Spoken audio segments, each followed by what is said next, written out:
Abraham prit encore une femme, elle s'appelait Ketura.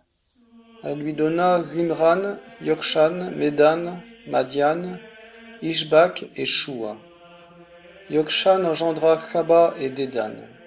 Dédan eut pour fils les Ashurites, les Létushites et les Léumites. Madian eut pour fils Epha, Épher, Hanok, Abida et Eldaa. Ce sont là tous les fils de Ketura. Abraham donna tous ses biens à Isaac, il fit des donations aux fils de ses concubines, et tandis qu'il était encore en vie, il les éloigna d'Isaac son fils en les envoyant à l'est dans un pays d'Orient. 175 ans, telle fut la durée de la vie d'Abraham, puis il expira. Abraham mourut au terme d'une heureuse vieillesse, très âgé, rassasié de jours, et il fut réuni aux siens. Ses fils Isaac et Ismaël l'ensevelirent dans la caverne de Macpéla, dans le champ d'Éphron, fils de Soar le Hittite, ce champ qui est en face de Mambré, et qu'Abraham avait acheté aux Hittites. C'est là qu'Abraham fut enseveli auprès de Sarah sa femme. Après la mort d'Abraham, Dieu bénit son fils Isaac, qui habitait près du puits de La-Haïroï. Voici la descendance d'Ismaël, le fils d'Abraham que lui donna Agar l'Égyptienne, la servante de Sarah. Voici les noms des fils d'Ismaël, selon l'ordre de leur naissance.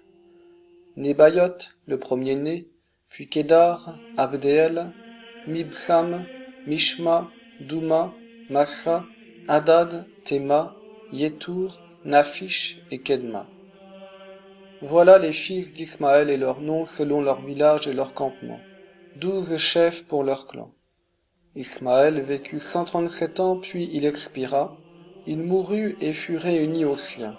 Les Ismaélites s'étaient établis de Havila jusqu'à Chour, aux confins de l'Égypte, en direction d'Achour. Face à tous ses frères, Ismaël se coucha dans la mort.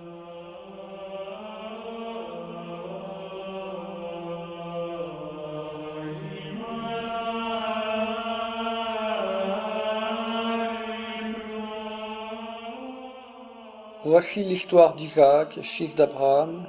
Abraham avait engendré Isaac. Isaac avait 40 ans quand il prit pour femme Rebecca, fille de Bethuel l'araméen, originaire de Padan Aram, et sœur de l'araméen Laban. Isaac implora le Seigneur en faveur de sa femme, car elle était stérile. Et le Seigneur l'exauça. Sa femme Rebecca devint enceinte. Comme ses fils se heurtaient dans son sein, elle dit « Pourquoi faut-il que cela se passe ainsi pour moi ?» Et elle alla consulter le Seigneur. Le Seigneur lui dit « 2 nations sont dans ton ventre, 2 peuples différents sortiront de tes entrailles, l'un sera plus fort que l'autre, et l'aîné servira le cadet. » Quand arriva le jour où elle devait enfanter, voici qu'il y avait des jumeaux dans son ventre.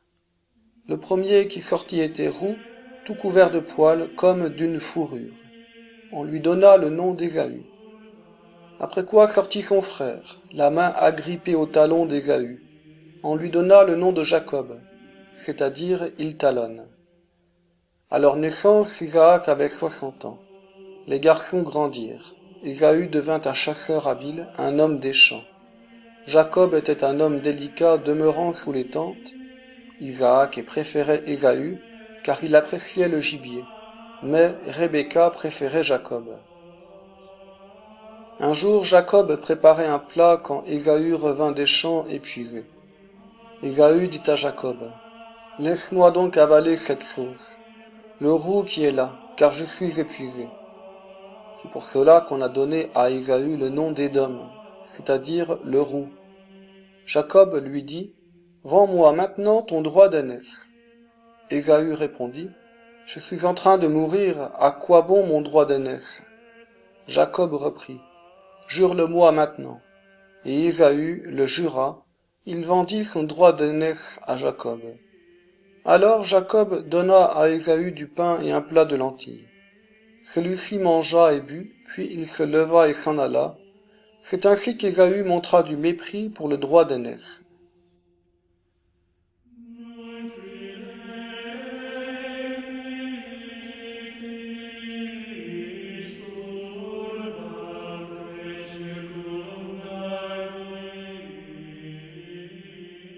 Bonjour, le cycle d'Abraham est maintenant terminé, il nous faut commencer le cycle de Jacob, le fils d'Isaac. Alors qui est Isaac? Isaac est une figure charnière. Si vous vous souvenez, dans la liste des noms que je vous ai donnés des patriarches, j'ai volontairement passé sous silence le nom de Isaac parce que les patriarches déterminants sont vraiment Abraham et Jacob. On pourrait dire en définitive que, si vous voulez, il y a 3 grands patriarches et 2 charnières. Les grands patriarches sont Abraham et Jacob, avec entre les deux Isaac, et puis il y a Jacob et Moïse, et entre les deux, il y a Joseph. Ça ne veut sûrement pas dire que les figures charnières ne soient pas importantes, notamment Joseph, parce que s'il n'y avait pas eu Joseph, eh bien, il n'y aurait pas eu l'Égypte, il n'y aurait pas eu Moïse, il n'y aurait pas eu l'Exode, il n'y aurait tout simplement pas eu le peuple d'Israël. Mais il n'empêche que lorsque un membre du peuple de Dieu se définit, il ne dira jamais « je suis fils de Joseph » ou « je suis fils d'Isaac », il dira toujours « je suis fils d'Abraham » ou « je suis fils de Jacob, Israël ». Et donc, en définitive, le grand patriarche, celui autour de qui tout va être en quelque sorte scellé, c'est bien Jacob, Israël. C'est la raison pour laquelle on va passer directement du récit de la mort d'Abraham au chapitre 25 au récit de la naissance des jumeaux. On est toujours au chapitre 25, on est au verset 19. Et d'emblée, on va vous dire que ça va chauffer. Et c'est donc un bon signe parce que ça veut dire que cette histoire va avoir des rebondissements. Ce sera une histoire à suspense. Ainsi donc, dès la mort d'Abraham, on passe de l'histoire de Jacob et de son frère jumeau Ésaü, une histoire qui ne commence pas plus tard que dans le ventre de leur mère. On vous raconte que Isaac a épousé la fille de son oncle, Laban qu'il ne faudra pas oublier parce qu'il aura une part très très importante dans l'histoire de Jacob. Isaac va l'épouser mais seulement à 40 ans. Alors bien évidemment, on va vous dire qu'elle est stérile parce que toutes les matriarches sont stériles. Alors pourquoi? Eh bien c'est déjà pour qu'on comprenne bien que si des fils naissent dans cette histoire d'élection, c'est vraiment parce que c'est Dieu qui la préside. Et puis, c'est aussi pour que les patriarches n'oublient pas d'intercéder. L'enfance n'est ni simplement le fruit d'une relation sexuelle, ni simplement le fruit d'une intervention divine, c'est vraiment le fruit d'une intercession. Et c'est ce qui va faire, nous dira le Talmud, que les enfants, à cause de cette intercession, sont déjà marqués de la grâce divine. Donc, en tout cas, rien n'arrive sans l'intervention plus ou moins directe de Dieu. N'oublions pas que nous sommes au fondement, il ne faut pas faire n'importe quoi, et donc il vaut mieux que Dieu soit le premier aux commandes. Alors ceci dit, le texte, si vous le regardez, ne s'attarde absolument pas sur la stérilité de Rebecca. On vous dit rapidement qu'Isaac intercède pour sa femme, et hop, en l'espace d'un verset, la voilà enceinte des 2 jumeaux. Reste que si nous lisons ce récit en quelques fractions de secondes, il a tout de même fallu attendre 20 ans pour que l'intercession du patriarche soit exaucée, puisqu'on va vous dire que Isaac a 60 ans lorsque naissent les 2 garçons.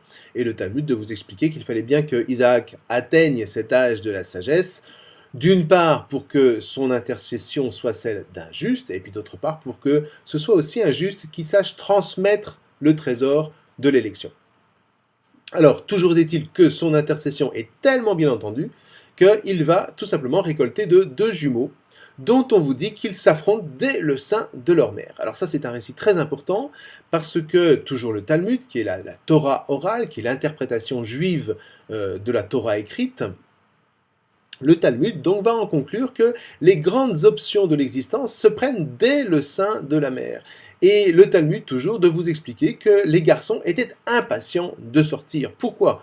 Bien parce que lorsque Rebecca, alors ça c'est encore la Torah orale, hein, vous ne trouvez pas ça dans la Bible, mais quand Rebecca passait devant ce qu'on va appeler la porte de la Torah, Jacob frétillait et il voulait plonger dans la Torah. Donc il voulait sortir. Et quand Rebecca passait devant la porte de l'idolâtrie, c'était Ésaü qui commençait à tambouriner pour pouvoir sortir. Et puis entre-temps, qu'est-ce qu'ils faisaient? Ils se bagarraient entre eux pour l'héritage. C'est une manière de vous dire ce que la psychologie a cru découvrir par elle-même, mais que la sagesse des anciens savait déjà depuis des millénaires. Lorsque l'enfant naît, Il n'est pas vraiment indéterminé. Il a en lui tout le potentiel de sa vie d'homme, et c'est donc tout l'art de l'éducateur que de déceler chez l'enfant quelles vont être ses prédispositions, inscrites en lui dès avant sa naissance. Bref, toujours est-il que Rebecca doit supporter la lutte de ses garçons, et c'est bien difficile, elle est inquiète, alors elle va consulter le Dieu d'Isaac, et là, à nouveau, on nous dit que ces deux personnalités seront à l'origine de deux grands peuples, nous sommes toujours à l'époque des fondements, mais ce seront deux nations qui se haïront. Alors, non pas par jalousie, non pas par rivalité économique, ou territoriale, non, simplement parce qu'elles se haïssent dès le début. Alors on se dit, mais enfin, qu'est-ce que c'est que cette histoire? Eh bien, qu'est-ce que vous voulez? C'est l'histoire des hommes. C'est l'histoire de la violence qui s'empare d'eux, mais une violence que Dieu va assumer. Pourquoi? Pour les guérir. Dieu ne travaille pas uniquement avec des grenouilles de bénitier, qu'est-ce que vous voulez? Il travaille avec la patte humaine, et non pas une patte mauvaise en soi, mais une patte qui est inquiète, une patte qui est travaillée par des angoisses, qui crée des rivalités, qu'il va falloir accompagner. Pourquoi faire? Mais pour révéler que le véritable trésor de l'homme, c'est en fait sa bonté, et elle se trouve, cette bonté, dans la remise de soi à Dieu qui est fidèle à son alliance. Et là, vous avez toute l'histoire du patriarche Jacob. Alors, vient la naissance, et on insiste avec des traits caricaturaux et très humoristiques. Hein. Bon, enfin, c'est vrai que si vous enlevez ça, écoutez, le récit devient complètement ennuyeux. Vous savez, quand vous racontez la vie, comme vous touchez des lieux essentiels, et souvent très sérieux, il faut savoir rire. Et on va vous dire, par exemple, que dès la naissance, Ésaü, l'aîné, c'est une boule de poil. Voilà, c'est le bébé des bois, si vous voulez. Et comme le veut le principe ancestral qui dit que qui se rassemble s'assemble, quand Ésaü sera adulte, ce sera un homme de chasse, un homme de la brousse, un vadrouilleur qui va vouloir courir partout. Et alors à l'inverse, Jacob, lui, il est tout lisse. Lui, ce sera l'intello de la bande. On va vous dire, il demeurait sous les tentes, c'est-à-dire que le Talmud, là encore, va dire que si la Torah avait existé, il se serait plongé dedans. En tout cas, c'est celui qui réfléchit, pas nécessairement pour la bonne cause, mais enfin, il cogite. Et la tradition de nous dire, en fait, Ésaü était un oisif, il n'aimait que gambader dans les champs, il ne s'occupait pas des affaires familiales. Enfin, il lui ramenait quand même de quoi manger tous les jours, mais enfin bon. Et puis Jacob, lui, c'était l'homme sage, le même plus sage qu'Abraham, on va vous dire. L'homme de Dieu qui, lui, veillait spirituellement sur les siens. Ah oui, mais quand même, malgré tout, Jacob, c'était un roublard. C'est un homme qui n'a jamais avalé le fait d'être né en second. La preuve, c'est que dès la naissance, il va s'agripper à son frère au niveau du talon. C'est ce qui lui vaut son nom. Parce que Jacob, ça veut dire le talonneur, ça veut dire celui qui talonne, celui qui ne lâche rien. Un peu comme le Poulidor de l'histoire, si vous voulez, il est toujours second, mais il cherche toujours à être le premier, comme si sa vie en dépendait. Un peu aussi comme Ville Coyote, si vous voulez, avec le Bip Bip, le géocoucou du dessin animé de la Warner. Je vous donne un exemple.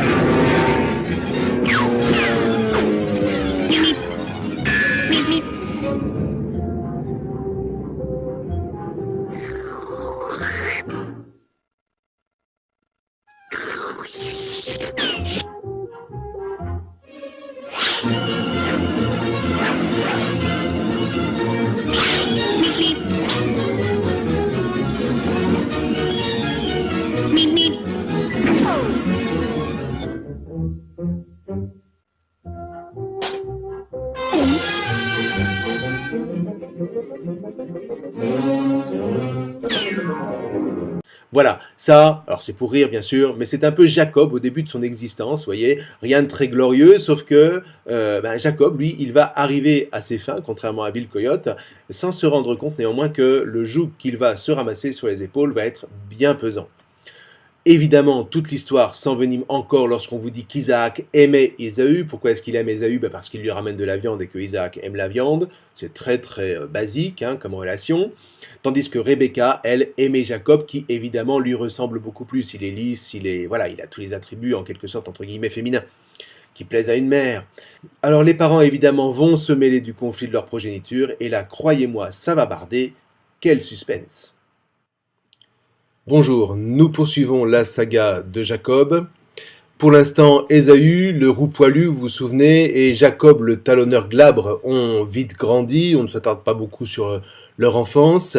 Et comme leur bagarre dans le ventre de leur mère le laissait prévoir, sa bataille dure entre les deux frères. C'est un petit peu la lutte entre la tête et les jambes, entre l'intello et celui qui est plutôt chasseur, baroudeur. Alors, on va tout de suite vous raconter une petite histoire qui est issue de leur vie adolescente ou de jeune adulte. Ésaü est évidemment parti chasser, sans doute pour amener de quoi manger pour la tribu. Jacob, lui, pendant ce temps, fait bouillir un bouillon, vous dit l'hébreu, et le Talmud explique que ce bouillon, qui est un bouillon de lentilles, est en fait un plat de deuil. Et ce jour-là, dit-il, c'est le premier anniversaire de la mort du patriarche Abraham. Alors, toujours est-il que Ésaü revient, il est fourbu, il est affamé, et en plus, voilà que Jacob, son frère, est en train de faire bouillir un plat qu'il affectionne particulièrement. Alors, pourquoi est-ce qu'il aime tant les lentilles ? Et pourquoi est-ce qu'il va lui dire « Laisse-moi avaler ce roux-là » Ah, ce roux rouge, Adom en hébreu. Ah ben, Ésaü désigne ainsi le bouillon de lentilles dont il raffole. Mais pourquoi ? Parce que, précisément, il est roux. Et à force de courir dehors, eh bien, il est roux aussi sur la peau. Il est bronzé à faire pâlir tous ceux qui sont affalés sur les plages de l'été. En plus, il va épouser une fille, alors qui s'appelle Basmat, soit qui est une descendante hittite, soit qui est une descendante d'Ismaël. On vous dira ça un peu plus tard. Enfin, toujours est-il qu'avec elle, il va fonder le peuple des Édomites qui habitent le sud de la mer Morte. Et là où se trouve justement du sable rouge.